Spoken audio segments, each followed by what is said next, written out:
We'll move to question time. I'll call Senator Mackenzie. Thank you, Madam President. My question is to the Minister representing the Prime Minister, Senator Wong. The Albanese government has been forced to scrap its disastrous misinformation and internet censorship bill after realising that every single non-Labor senator was going to vote against it. The following criticisms included from distinguished experts like Professor Anne Toomey, who said that she was worried that your government would, and I quote, create worse problems through large-scale censorship of contested views and the undermining of democracy in the name of cleansing it from misinformation. Can the Prime Minister promise the Australian people that he will not reintroduce this bill or any similar bill after the next election? Thank you, Senator Mackenzie. Minister Wong.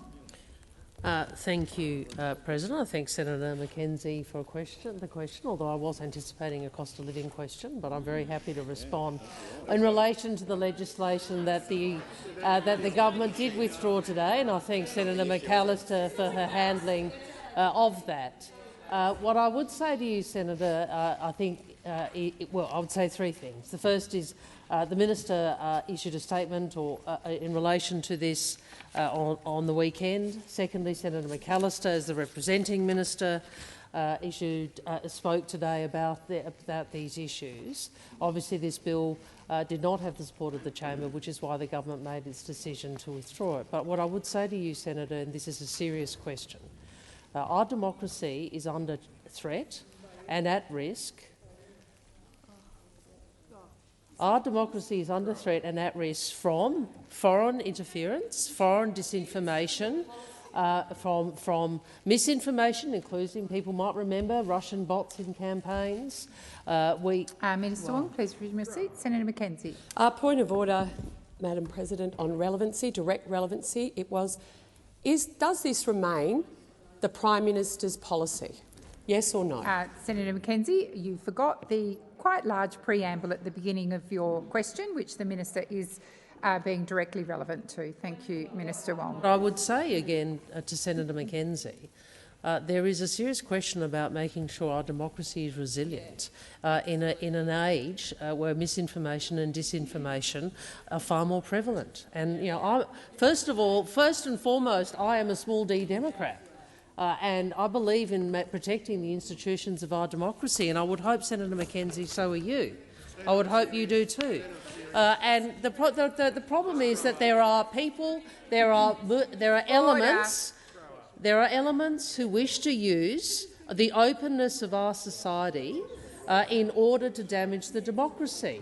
The democracy does require us to ensure that we do not have misinformation and disinformation fueling risk to who we are and to our institutions. Thank you, Minister Wong. The time for answering has expired. Senator Mackenzie, first supplementary. The Australian Greens, whom Labor gives its second preference to every single election, have said that their main reason for voting is that your misinformation bill doesn't go far enough. Will the government rule out any deal with the Greens to reintroduce an expanded misinformation internet censorship bill after the next election? Thank you, Senator Mackenzie. Minister Wong. Well, again, I'd say to you, Senator, the government has withdrawn this bill. The government's made clear it is not proceeding with this bill. The government has made clear it's not proceeding with this bill. And if Senator Mackenzie, Senator Cash, you've caused enough trouble recently. Do you think it would be possible for you just to leave this alone? You know exactly what I mean. Order.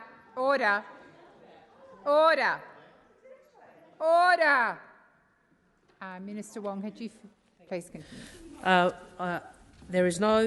We are not proceeding with the bill, and I'm advised that it includes not reintroducing this bill.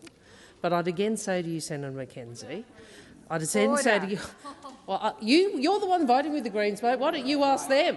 You asked me about the Greens. You're the one that voted with them. Why don't you ask them what they'll introduce? You've probably got more knowledge about their policy agenda than we have. Thank you, Minister Wong. Senator Mackenzie, second supplementary. Well said. Given the Albanese Labor government can't or won't say whether it will pursue this bill again or if it would do a deal with the Greens following the next election, how are the thousands of Australians who oppose this bill meant to think anything other than it being a delaying tactic by Labor rather than a genuine withdrawal? Thank you, Senator Mackenzie. Minister Wong. Well, there's a bit more misinformation. I just said we would not be proceeding with this bill, Senator. I just said that. I've just said that. I'll say it again. We are not proceeding with this bill. We will not be reintroducing this bill. That is what we have said. But what I would say to you, Senator, is we do have to— You're desperate for a scare campaign, aren't you? You really are. You don't want to listen to what I have to say. But what I would say to you, Senator Mackenzie, is there is an issue with disinformation and misinformation in our democracy, and those of us who care about democratic institutions, including the few on those sides who do care about democratic institutions, should work with the government on working out how we protect our democracy against disinformation and misinformation. That would be the responsible thing to do. That would be the responsible thing to do, Senator Mackenzie, and I invite you to be responsible. Thank you. Senators, before I call you Senator Green, may I remind you that interjections are incredibly disorderly and, quite frankly, yelling louder than the person whose microphone is on is incredibly disorderly. Senator Green. Thanks, President. My question is to the Minister representing the Prime Minister, Senator Wong. I, like all of my colleagues, understand that people are under pressure and that the housing shortage is driving one of the key cost of living challenges that Australians face. What are the consequences of a decade of reckless neglect of housing supply in Australia by the Liberals and Nationals? And how is the Albanese Labor government working to boost the supply of all housing to make it easier and more affordable to rent and buy, including with a $32 billion Homes for Australia plan? Thank you, Senator Green. Minister Wong. Thank you, President. Well, the Albanese Labor government is focused on cost of living relief. We are working to lift wages and to bring down costs. We are working by offering tax cuts and electricity bill relief. We are working to strengthen Medicare and to build more homes. Now, we know Australians are under pressure and there is much more to do. But what we also know, colleagues, is that the Liberals and Nationals are out of touch with the pressure Australians are under. You know how we know that? Because those opposite block every single cost of living measure. They block every single cost of living measure. Mr Dutton's reckless arrogance has real costs.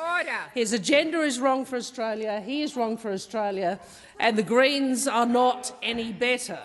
I mean, we see again the Liberals and the Greens voting together to block environment reform, immigration reform and housing reform.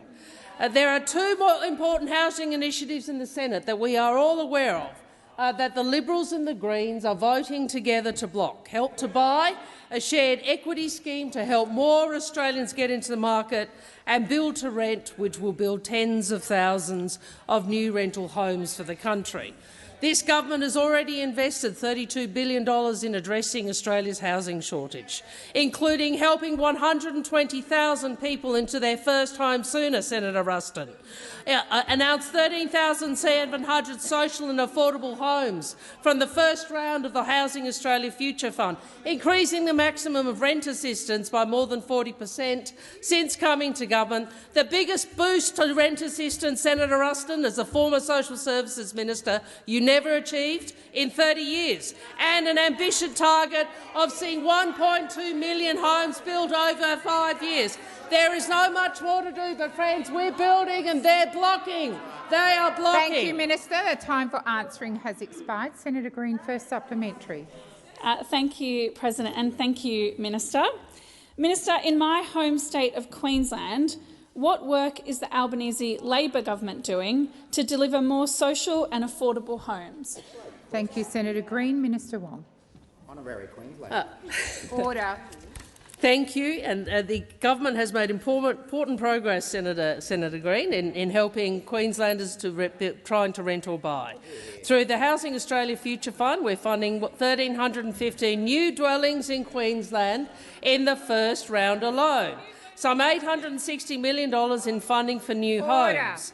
Through other initiatives, we are also working to boost supply across the state. 490 social and affordable homes in Cairns, 126 social and affordable homes in Chermside, another 82 new homes in Redcliffe, 81 new social and affordable homes in Woolloongabba, 50 social housing rentals and 32 affordable homes in Stones Corner, Brisbane, 75 new homes in Toowoomba, 25 social housing rentals, 25 affordable, 158 new homes in Southport and 38 social housing rentals in Lutwyche and 42 in Windsor. I'm sure that those opposite would be very pleased to know about the new housing availability in Queensland. Has expired. Senator Green, second supplementary. Thanks, President, and thank you, Minister. Minister, is it true that the Albanese Labor government delivered more support for building new homes in just our last budget than in the entire 9 years of the Liberal and Nationals were in power? Thank you, Senator Green. Minister Wong. Thank you, Senator Green. And yes, Senator Green, I regret to say that's true. That's true. In one budget, more than 9 years' worth of coalition. So when you hear them yelling, and I see they're quiet now, when Senator Cash, Senator Ruston, Senator Birmingham and others start shouting about housing, 9 years, 9 years, they had less to do, less to say, less to contribute than we had in one budget. I mean, Mr Dutton's reckless arrogance has real costs. And now, in the middle of a housing crisis, Mr Dutton wants to cut $19 billion from housing.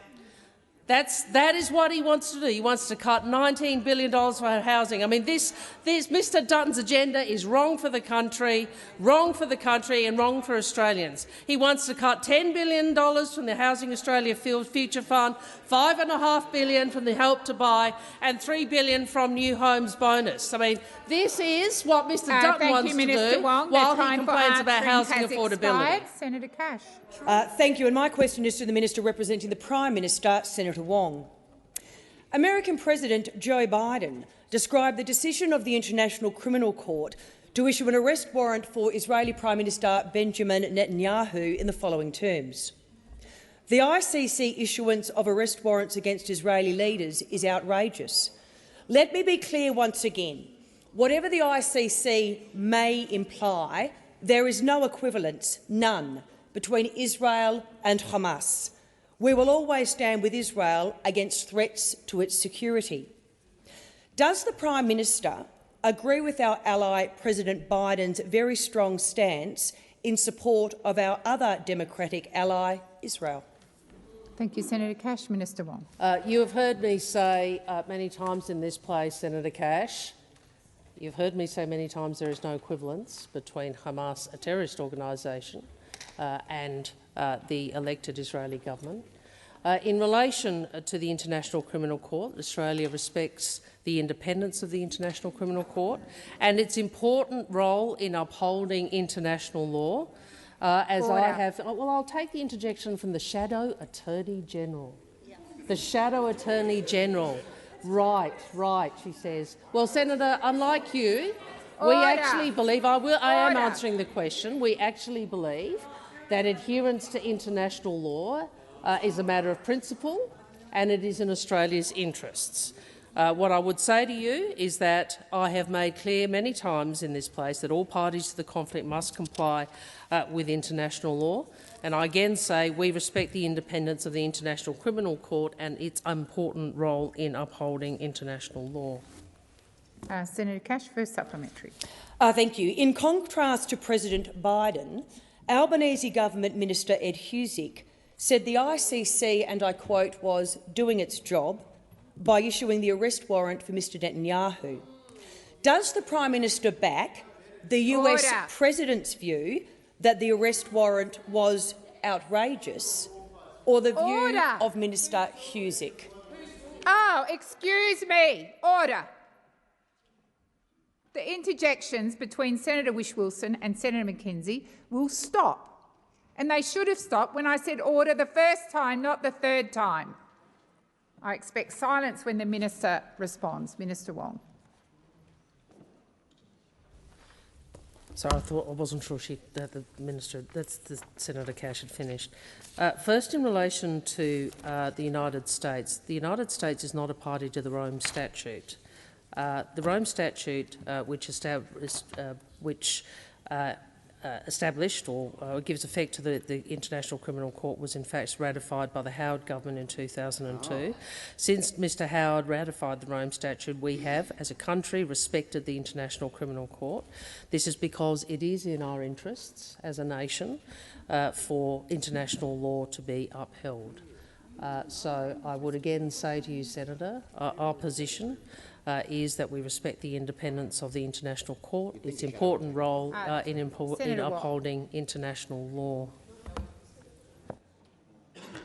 Senator McKenzie, I believe that I am managing the chamber, not you, and your interjection was again unhelpful. Senator Cash, second supplementary. Thank you. And Minister, is it the intent of the Albanese government to execute any arrest warrant issued by the ICC? Thank you, Senator Cash. Minister Wong. I certainly don't propose to speculate on hypotheticals. What I can say to the chamber is that Australia will act consistently with our obligations under international law, and our approach will be informed by international law, not by politics. Thank you, Minister. Senator Waters. Thanks very much, President. And my question is to the Minister representing the Minister for Social Services, Minister Farrell. Every week in Australia, women and children suffer at the hands of men. And according to volunteer organisation Counting Dead Women, 66 women have been killed so far this year. We know this is a problem for men to fix. We know that 95% of perpetrators are men.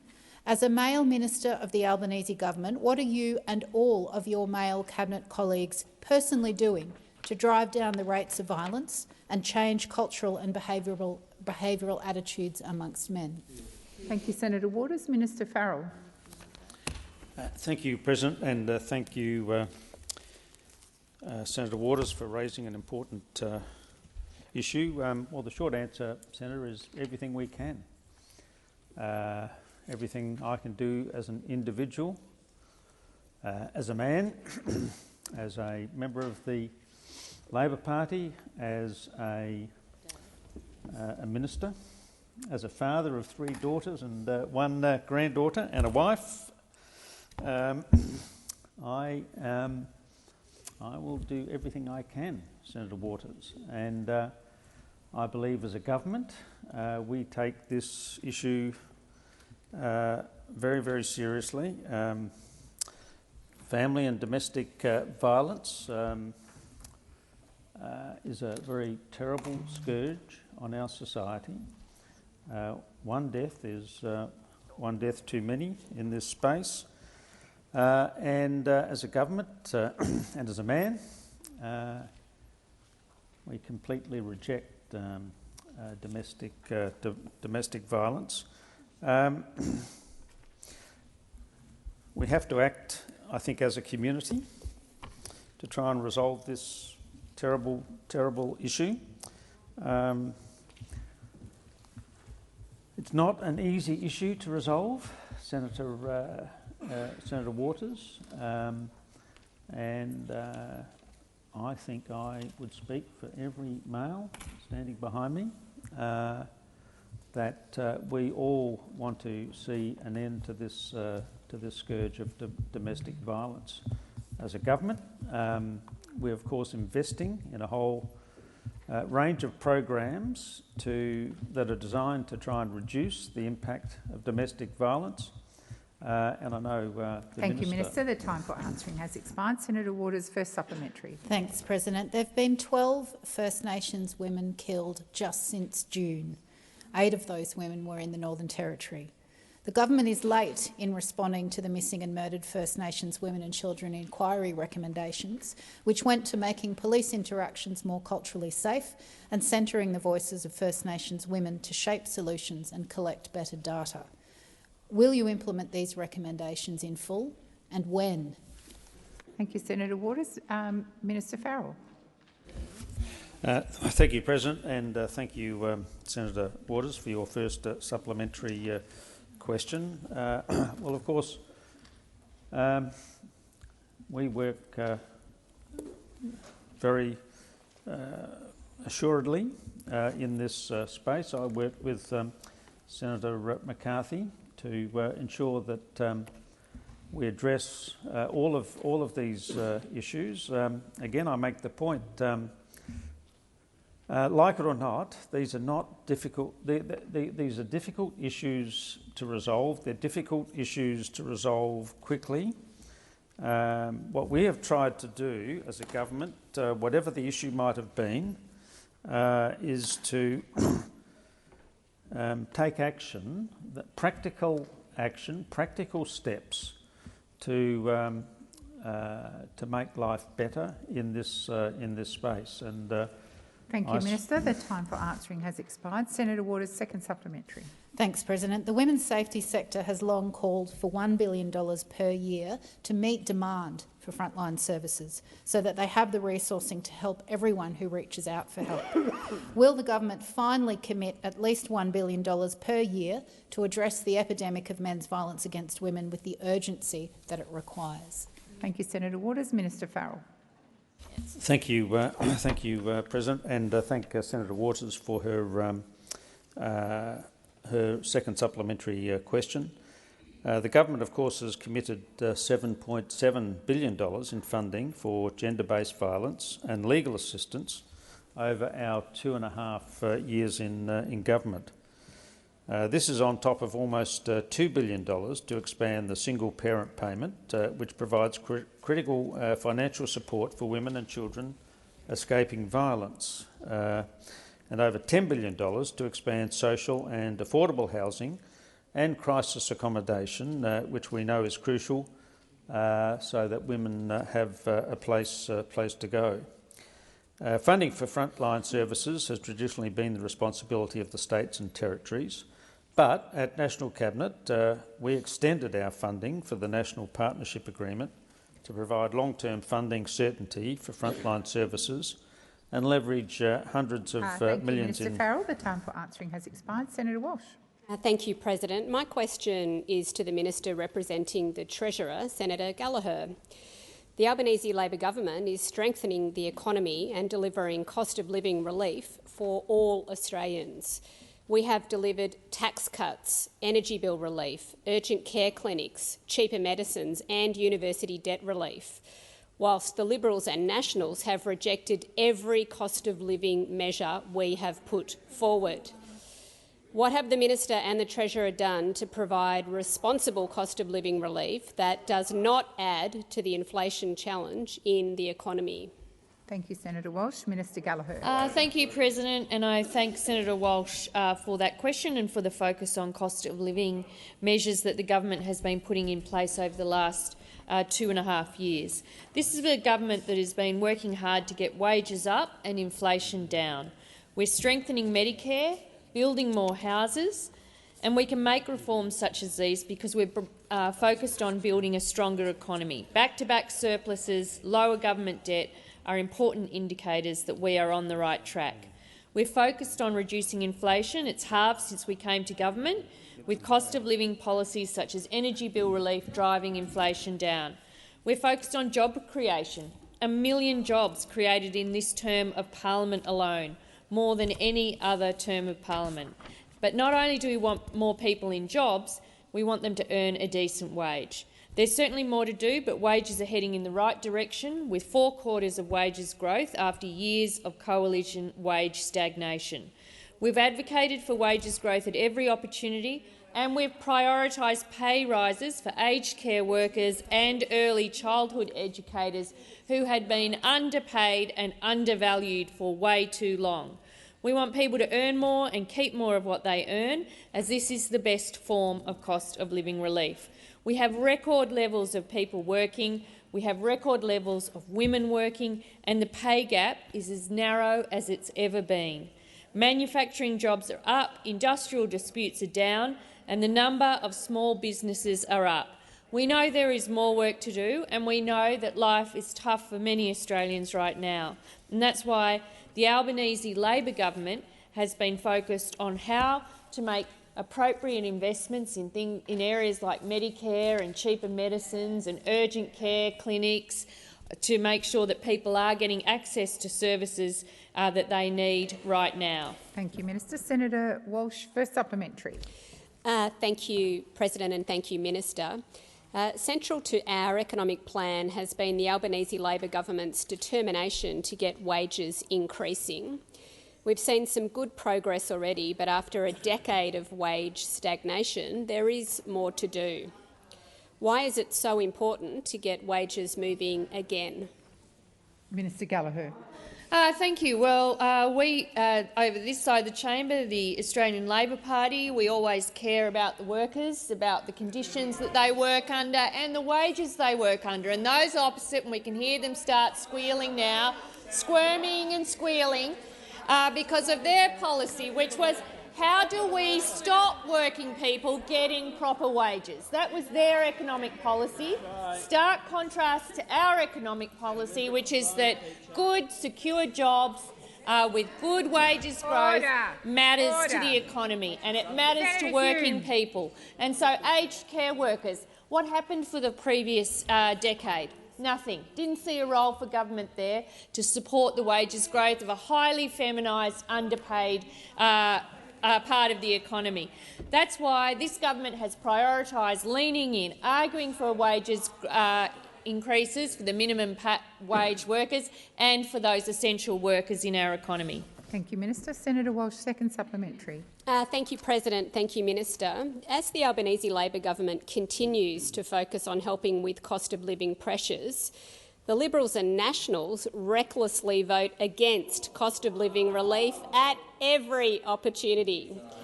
What challenges has the government faced in delivering cost of living relief for all Australians? Thank you, Senator Walsh. Minister Gallagher. Thank you, President. I hear that they don't like the word reckless, but their voting record in this chamber has been reckless. And it paints the picture of what would happen were they to be on this side of the chamber again. We know the risk involved. They've been reckless. Remember, they wanted to go to an election over the tax cuts for every taxpayer in the country. That was so terrible, they wanted to call an election. They've argued against higher minimum wages, they've argued against the IR reforms, they've argued against pay rises for aged care workers, cheaper medicines. Who would have thought you could actually argue against cheaper medicines? But this group found a way to do it. Urgent care clinics, 24-hour nurses in aged care, tripling of the bulk billing incentive, the energy price relief plan, coming in here and complaining about energy prices, but then voting against energy bill relief. Of course, they voted on everything to do with housing and fee-free TAFE, if you can believe that. Has expired. Senator Roberts. Thank you, President. My question is to the Minister representing the Minister for Climate Change and Energy, Senator McAllister, and is regarding United Nations Conference of Parties number 29, COP29. Minister, COP29 marks 29 years of climate action. After 29 years, it must be starting to work. As a result of the measures implemented via COP agreements, how much have world temperatures been reduced? Senator McAllister. Thanks very much, President. And I think we should acknowledge that in asking this question, Senator Roberts, of course, starts from the premise that climate change is not real, is not caused by humans, and is not a problem that requires us to deal with it in any way. These are the positions he has put repeatedly. Please resume your seat. Senator Roberts, wait until I call you. Senator Roberts, please go ahead. Thank you. I don't need a dissertation on myself. I'm asking about temperatures. Thank you, Senator Roberts. I'll listen to the minister's answers, but she has been answering your question. Minister, please continue. Thanks very much, President. As I was saying, the starting point for Senator Roberts' question, as he has made very clear over his long period in this place, is that he does not believe in the science of climate change. He does not believe that that science has been demonstrated, and he does not believe that there needs to be— Minister McAllister, please resume your seat. Senator Hanson. I question Senator McAllister's point of order? Yes, it is point of order because she's repudiating Senator Roberts' Senator character Hanson. in her Senator response. Hanson, that is a debating point. Please resume your seat. Minister McAllister, please continue. So it's passing strange to be asked about the effectiveness of climate action because I don't believe that Senator Roberts actually wishes it to be successful. But however, I will say this. At COP28, the information that delegates received was that the projections had been for a 4% increase, a 4-degree increase in temperature, and that had been reduced to 3 degrees based on the actions that had been taken by states to date. Now, 3 degrees average global warming is actually a very troubling number. It's a really It offers very, very disturbing consequences for many Australians, including Australians in your home state, Senator Roberts. There is a heatwave warning in place today, of course, in the Peninsula region of Queensland. There are flooding warnings in Queensland, and all of the advice before us suggests that the extreme weather events that Queenslanders are exposed to are only going to increase as a consequence of a warming climate. Now, it is in Australia's interests for there to be effective global action to contain warming. That's why Thank you, Minister. The time for answering has expired. Senator Roberts, first supplementary. Thank you, President. The minister seems unaware that Queensland had bigger floods in the 19th century. How many people did the Australian government send to UN's COP29? For clarity, just those your government paid for, and the cost of that, please, all up, including travel, accommodation, wages and expenses. Thank you, Senator Roberts. Minister McAllister. Thanks, President. I think, as the senator will know from when previous questions of this kind have been asked at estimates, the complete costs associated with travel to events such as these, multilateral forums, are generally not available until some time after the travel has been completed. Senator Roberts, wait until you're called. Senator Roberts, second supplement. Senator Roberts, I've not finished. It's not like you. Senator Roberts, second supplementary.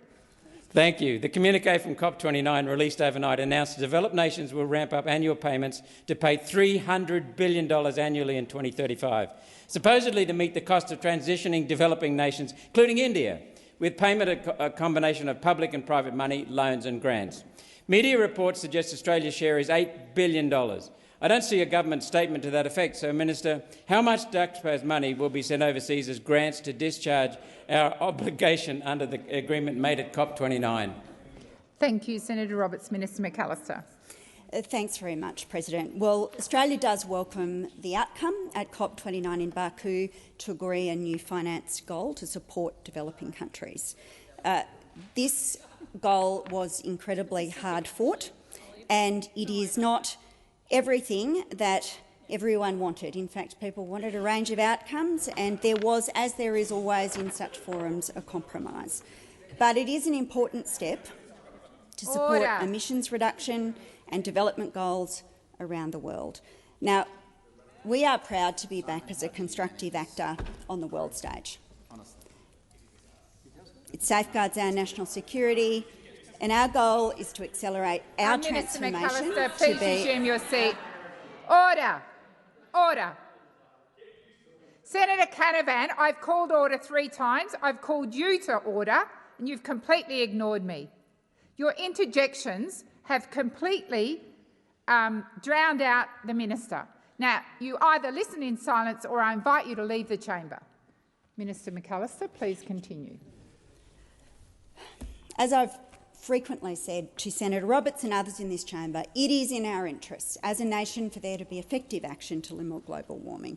And I will say we are now cleaning up the mess that was left by 10 years of the Liberals and Nationals making a mockery of our position on the world stage. Senator Birmingham. Thanks, President. President, my question is to the Minister representing the Treasurer, Senator Gallagher. Minister, last week, in response to a question from Senator Canavan, you disputed recent ASIC figures which indicate insolvency rates in Australia are at a record high.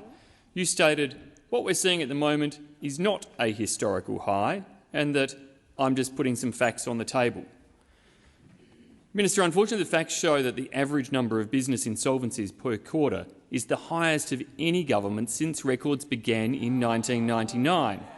The Albanese government has even managed to drive more businesses into the ground per quarter than even Kevin Rudd or Julia Gillard did during the GFC. This comes on top of the latest monthly data, which shows Labor has now broken its previous September record of the highest number of business insolvencies in a single month, rising to more than 1,300 in October. So, Minister, will you apologise for misleading the Senate and, more importantly, to those Australian businesses hitting the wall for whom you've said, apparently, it could be worse, even though that's not true? Thank you, Senator Birmingham. Minister Gallagher. Thank you, Senator Birmingham. And I did not say that it could be worse, and so don't verbal me. I did not say the language that you used, as much as you'd like to argue that. The point I was making, and I did acknowledge that some businesses are becoming insolvent, and it's really difficult times for many businesses. I also made the point that we've seen many new small businesses start in the same period. The point I was making is that corporate insolvencies as a proportion of total companies stood at 0.37% for the period from November 23 to October 24. This rate is lower than the long-term historical average of 0.42. So that's the point I was making last week, which was data from November 2001 until October 2023, and the pre-COVID average of 0.46%. So that is the point I was making. So my answer to Senator Canavan was correct. It does remain higher than the COVID period averages, when a lot of companies obviously were being supported by taxpayer support during that time, and for good reason. And I went on to make the point about how the Labor government, the Albanese Labor government, has been working hard to make sure that we are investing and supporting small business where we can. So we've done that with energy bill rebates. We've had a bit of a standoff here about the instant asset write-off, but small business tell me that that is an important tax measure for them. And we will continue to support small business. Has expired. Senator Birmingham, first supplementary. Thanks, President. The recent COSBOA Small Business Perspective report revealed that surging operating costs have crunched margins, with 46% of businesses experiencing increased expenses and 57% of small businesses owners reporting high stress due to financial strain, with 1/3 not paying themselves due to cash flow issues. With a record number of small businesses hitting the wall, what's it going to take for your government to acknowledge that your plan isn't working and is hurting? Thank you, Senator Birmingham. Minister Gallagher. Thank you. Well, I think I made clear in the last answer that in our budgets we have been looking at what we can do to support small business, including by providing energy bill rebates, which is something that small business have argued for. Also, our investments in cyber wardens programs, which again is an area where small business have argued for. We've got the 20,000 instant asset write-off. I would draw attention to the fact that we've had 2.6 million small businesses in the June quarter, which is up on the number of small businesses when we came to government, which was at 2.44. And I'm not disputing that some businesses are finding it tough right now, which is why the government and the Minister Collins, have been so focused on responding to those areas of need. And I would say the worst thing for small business would be a $315 billion cut to the federal budget, which would force them into even more difficult times. Senator Birmingham, second supplementary. Thanks, President. Well, actually, in the same COSBOA report, small businesses reported the worst thing for them was rising energy costs, followed by increasing costs of doing business, inflation and the impact of interest rate increases. Now, prior to the last election, Mr Albanese promised cheaper mortgages, cheaper energy bills and promised not to touch multi-employer bargaining. Does the government accept any responsibility for the fact that its broken promises are what are truly hurting Australian businesses? Thank you, Senator Birmingham. Minister Gallagher. I would draw the minister's the Leader of the Opposition's attention to the statistics that I read out earlier, because whilst those opposite would like to paint the bleakest possible picture, I think it is important to look at the numbers as they stand and as they compare to previous records. In terms of energy bill rebates, we brought it in and you opposed it. So you come in here and you complain about small business and their energy costs, and in the same breath you oppose providing that support, and then you go and complain about government spending when that spending is targeted to helping small businesses with some of their costs, and you threaten to cut it. The worst possible thing that could happen to the economy and to small businesses who rely on a strong economy and to ensure customers and growth is the $315 billion worth of cuts that Peter Dutton and his colleagues are arguing for. Thank you, Minister. Senator Hanson-Young. Thank you. My question is to the Minister representing the Prime Minister, Senator Wong.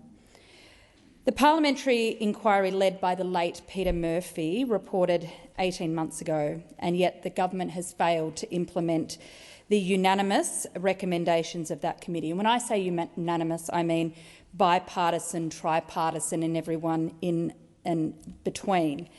Does the government agree that gambling ads cause harm and fuel addiction? And if so, why have you delayed action again? Thank you, Senator Hanson-Young. Minister Wong. Well, Senator Hanson, I would sorry, Hanson-Young. My apologies. I would make a few points. The first is the government's done more in the last couple of years to tackle gambling harm than those opposite did for 9 years. We made it clear that the status quo is untenable and have been focused on addressing three key priorities: minimising children's exposure to wagering advertising, breaking the connection between wagering and sport, and reducing the saturation and targeting of wagering advertising.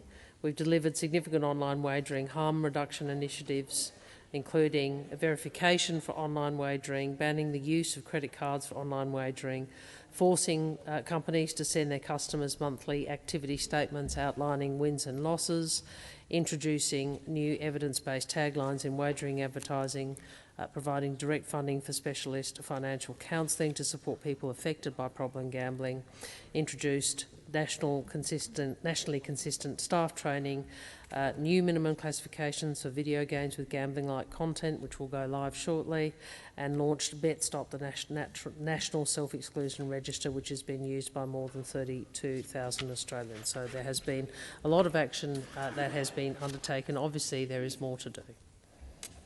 Thank you, Minister. Senator Hanson-Young, first supplementary. Thank you. Government announced yesterday that you wouldn't be moving ahead with the ban on gambling advertising this year. That is the single most important thing you can do to stop and minimise the harm that gambling is doing to families. You're tinkering around the edges unless you ban the ads. When will you get on and do it? Are you going to do it this side of the election or not? Thank you, Senator Hanson-Young. Minister Wong. Thank you. And the Senator really answered her own question with the opening, which is the government obviously has a very full agenda for this next 4 days of the parliament, and the government is focused on making sure we pass the legislation which is before the parliament, which is why obviously this is not one of the reforms that is currently before the parliament. Senator Hanson-Young, second supplementary. Thank you. Will the government rule out taking donations or having any more dinners, lunches, birthday celebrations with the gambling lobby before you act on banning the ads? Senator Hanson-Young, I'm sure you are aware that that question is not Senator Wong's ministerial responsibility. However, I will give the minister an opportunity to answer in whatever way she thinks fit. I don't know who's having birthday celebrations, but I can tell you I don't think people having birthday celebrations with lobbyists would be most people's idea of fun, to be honest with you. With all due respect for everybody, Order. But what I would say is in relation to donation reform, Senator Farrell has worked tirelessly across the parliament on this, and I'd invite Senator Hanson-Young to support the legislation in the parliament which deals with donation reform. Thank you, Minister. Senator Sheldon. My question is to the Minister for Employment and Workplace Relations, Senator Watt. Going into Christmas, cost of living pressures are front of mind for all Australians as they budget for gifts and plan their festive meals. What is the Albanese Labor government doing to help Australians earn more and keep more of what they earn this festive season? Thank you, Senator Sheldon. Minister Watt. Well, thanks, President, and thanks, Senator Sheldon. With now 1 month exactly until Christmas, many Australians are turning their minds to their Christmas budgets. Presents for the kids, travel costs to see loved ones, a Christmas ham, maybe even a few prawns for lunch. And the costs of getting together for Christmas can certainly add up. And we understand that this Christmas will be tough for many Australians, even after the cost of living relief that our government has provided and even after all of that was opposed by the opposition. Our government's economic plan is all about helping people with their cost of living while fighting inflation. And just as we're focusing on bringing costs down, we've also worked hard to get wages up. And I'm pleased to say that ahead of the final pay cycles of the year, before the festive shopping season officially begins, Australians' wages are again higher due to strong action taken by the Albanese government. New figures show that this festive season, the average Australian is now earning a six-figure salary at more than $103,000, an increase of $8,273 per year, or $159 per week since the election of the Albanese government. And I'm surprised to hear the opposition so unhappy that Australians are earning higher wages. Although I guess I shouldn't be surprised, because you've always opposed higher wages, and it would seem that you still are. Along with delivering a tax cut for every Australian worker, the Albanese government has changed the law on a range of issues that were stifling wage growth under the coalition, including our same job, same pay laws, getting tough on wage theft, pay rises for aged care workers and early childhood educators, and 3 above-inflation increases to the national minimum wage. The result has seen wage increases recorded for both minimum wage and award wage workers in recent months. More than, Senator Hume, we'll get to you in the supplementary about what you think about wage rises. Just hold your horses. There's plenty of quotes to come, especially from Senator Hughes when it comes to wages and helping working people. Thank you, Minister. Order. Order. Order. Senator Watt. Senator Sheldon, first supplementary. I note that Mr Dutton and the Liberals believe wage increases would be, and I quote, the worst thing for Australians. What is the Albanese Labor government doing to support Australians into well-paid, secure work, and why is this so important? Thank you, Senator Sheldon. Minister Watt. Yes, well, that's right, Senator Sheldon. Peter Dutton's Shadow Finance Minister, Senator Hume, said that wage increases would be, and I quote, the worst thing for Australians. How in touch the Liberals are with Australians out there. And as cost of living pressures hit working Australians, it's vital that wages stay ahead of inflation. And that's why the Albanese government has been so focused on getting wages moving again after 10 years of coalition wage stagnation.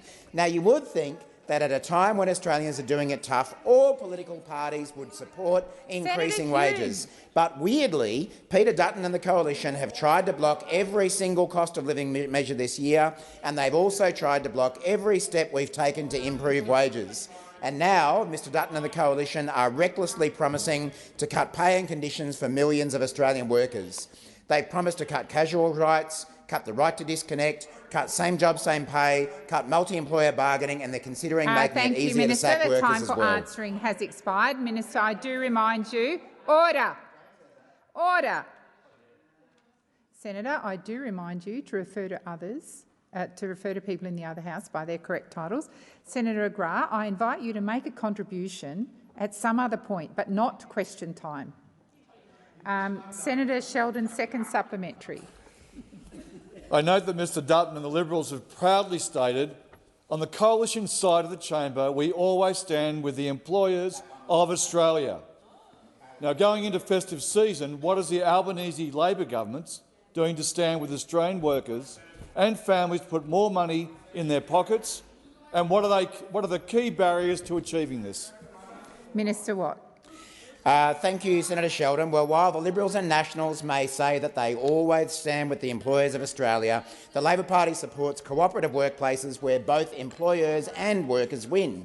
And right now, due to our workplace changes opposed by Mr Dutton, wages are up, jobs are up, inflation is down and industrial action is down. Mr Dutton's reckless opposition to our workplace changes only hurts Australians who are doing it tough. And at every turn, an arrogant Mr Dutton wants to put his hand in your pocket and rip out thousands of dollars. He wants to recklessly cut your pay. He wants to take away your tax cuts. He wants you to pay more for essential things like medicine, power and childcare. Mr Dutton is the Grinch who wants to steal Christmas from every Australian worker. If Mr Dutton had been in power over the past 2 years, the average Australian household would be $7,600 worse off. Mr Dutton just doesn't add up for working people. When Australians are under pressure, Peter Dutton will make things worse. The time for answering has expired. Senator Duniam. Thank you, President. My question is to the Minister representing the Minister for Climate Change and Energy, Senator McAllister. Last week, you stated that without Labor's temporary one-off energy bill subsidy, electricity prices would have risen by 15.4% since June of 2023. Minister, can you please clarify how much electricity prices will rise once this one-off subsidy ends just after the election? Thank you, Senator Duniam. Minister McAllister. Criminally hid it from people. Well, thanks, President. Energy prices are a serious issue for households and they're a serious issue for businesses, and our number one priority is delivering cost of living relief for households and businesses, including through the support that we're providing for energy bills. Now, people are doing it tough, but we are seeing green shoots, and as you've indicated in your question to me, there are some indication that we are seeing electricity prices fall.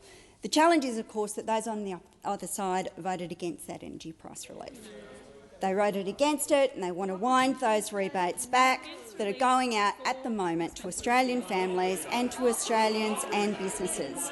And their plan would actually mean higher power prices. Now, I think the most interesting thing, of course, when you're asked about price, is that our plan, of course, long-term for the electricity system is to ensure that we are making investments in the cheapest form of new generation that there is, and that is firmed renewables. Senator McKenzie. But the opposite, of course, is an utterly reckless plan to invest in the most expensive form of energy that— Senator Duniam. Just a point of order on relevance. I asked about how much power prices are going to be going up after the subsidy comes off, not about all the other extraneous matters. Thank you, Senator Duniam. The Minister, you talked about energy prices and the Minister is being relevant to your question. Order. Order across the chamber. Minister McAllister, please continue. Thanks, President. When we talk about the future of the energy system, the truth is that the plan that's being propagated by those opposite is for the most expensive form of energy that there is to be delivered in more than a decade's time, well after it is required. So, of course, independent analysis suggests that that could add at least $1,200 to the average bill for a four-person household. It would, of course, deliver less than 4% of the energy that we actually required. It won't be delivered until 2040, according to CSIRO, and it could cost $600 billion, a source of funding for which has yet to be provided by a coalition that is advocating for a scheme that is uncosted, unspecified and will occur on some unknown timetable.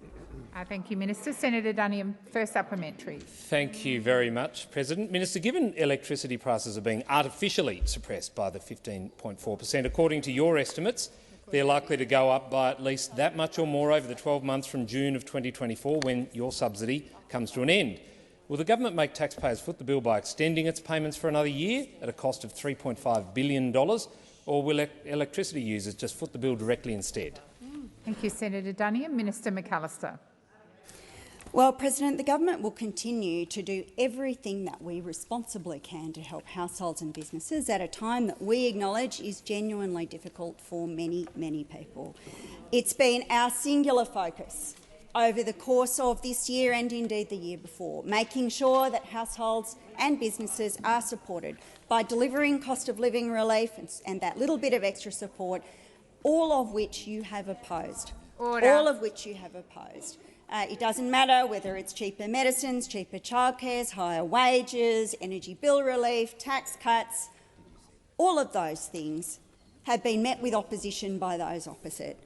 And so when people talk to us about prices and about the future and about cost of living, there is only one group of people in this chamber who have consistently and persistently sought to deal with the challenges that Australians are facing, and it's the people on this side of the chamber. And everybody sitting over there can go to an election or go into the next year understanding that they thank you, have Minister. done The time very, for very responding little has indeed. expired. Senator Duniam, second supplementary. Thanks, President. Minister, the Prime Minister sold an energy plan to Australians at the last election in which he promised 97 times that Labor's plans would cut at least $275 off household energy bills by 2025, about 20% at that time for an average bill in Sydney. What's your message to those households who are now paying 10% more in real terms since 2022 and whose only bill relief is delivered via a one-off subsidy at the expense of rate cuts instead of better energy system they were promised thank you, by Senator you? Duniam. Minister McAllister. I'm asked about the energy system, and I'm asked about the future of the energy system, and it's a curious line of questioning from a group of people whose proposition is that they will deliver the most expensive form of energy available in a decade's time. And it's curious too to reflect on the actual record, because what was the program, what was the approach taken by those opposite over the decade that they were in power? Well, it was to sweat coal assets. It was to sweat coal assets. And what did that produce? It produced 4 gigawatts of dispatchable power leaving the system over the period, one coming on. It produced 24 coal-fired powered stations bringing forward or announcing their closure dates, and not a thing was done about it. And do you know what their plan is for the next decade? It's to do exactly the same thing. Exactly the same thing. Just sweat those assets, people, and you'll get exactly the same result that you got the last time you tried it. Thank you. Senator O'Neill. Thank you very much, President. And my question is to the Minister representing the Minister for Regional Development, Local Government and Territories, Senator McCarthy. Despite what those opposite might think, our regions are more than just a grant program. How's the Albanese Labor government working to improve the lives of people in the regions? Order! Order! Order! Order across the chamber. Senator McKenzie, which part of me calling order did not apply to you? Minister McCarthy. The Excel out. Thank you, President, and I thank Senator O'Neill for the question. From day one, the Albanese Labor government has been getting on with the job, President, of delivering for regional Australia. We've delivered on our commitment to restore integrity and transparency in our regional grant programs, because now every community, regardless of their postcode, can apply. The $600 million Growing Regions program, the $400 million Regional Precincts and Partnership program, and more. As someone who drives for hours across the Northern Territory, I know how important it is to improve the safety of our regional roads. We're progressively doubling the Roads to Recovery program over the next 5 years to $1 billion annually in the Senator's home state of New South Wales. This means that councils will be receiving $1.2 billion over the next 5 years, a $461 million increase. We're also increasing the Road Black Spot program from $110 million to $150 million per year, meaning more money for improving some of the most dangerous sections of our roads. We have launched the new Safer Local Roads and Infrastructure program with $200 million available each year, a $50 million boost.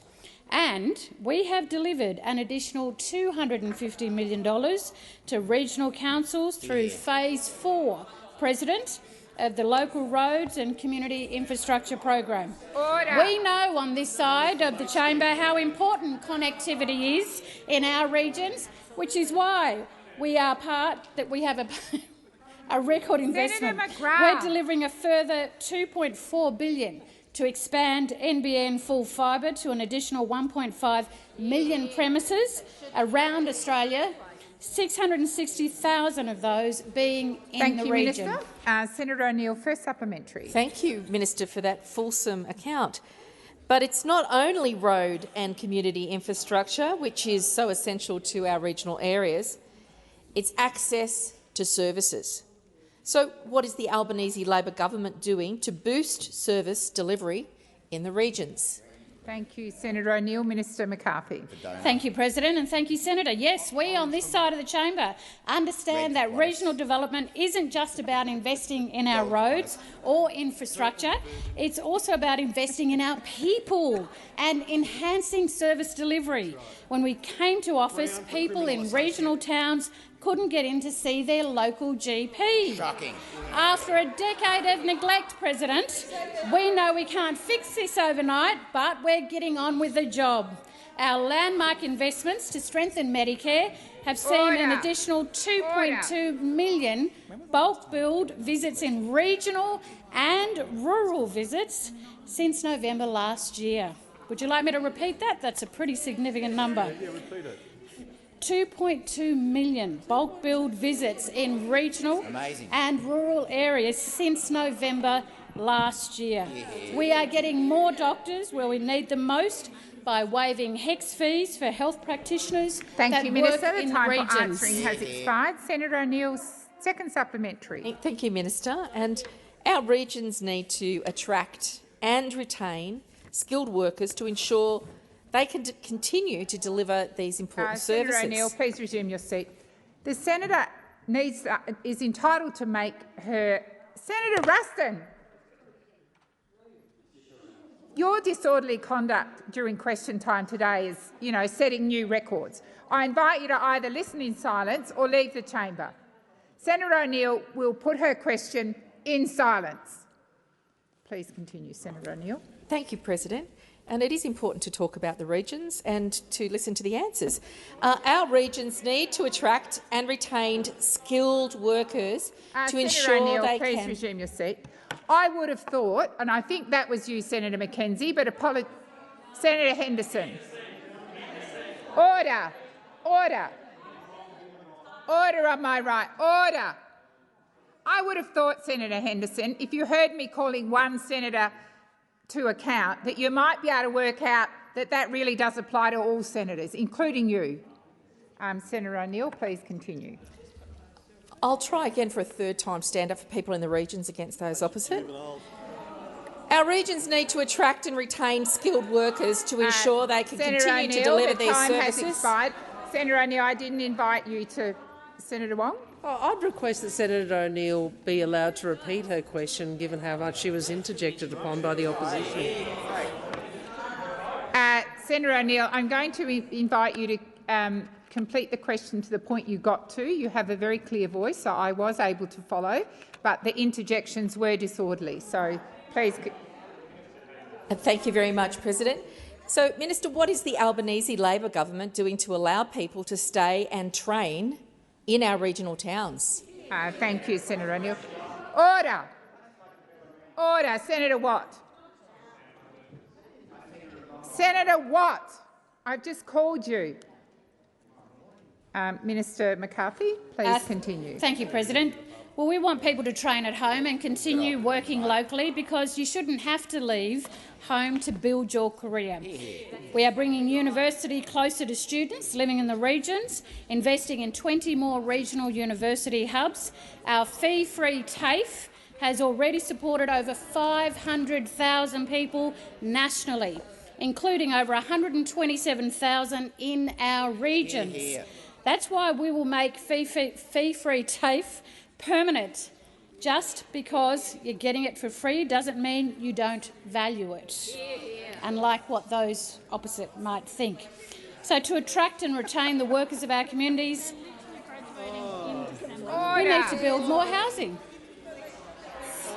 You don't care about the regions. Obviously don't want to hear about it. Minister, never want to know any success about the regions. Minister, order.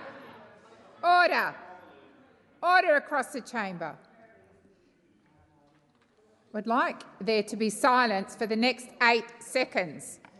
Minister McCarthy, please continue. Thank you, President. Well, to attract and retain the workers our communities need, we are building more housing.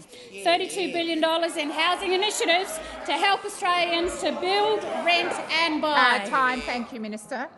President, I ask that further questions be placed on notice.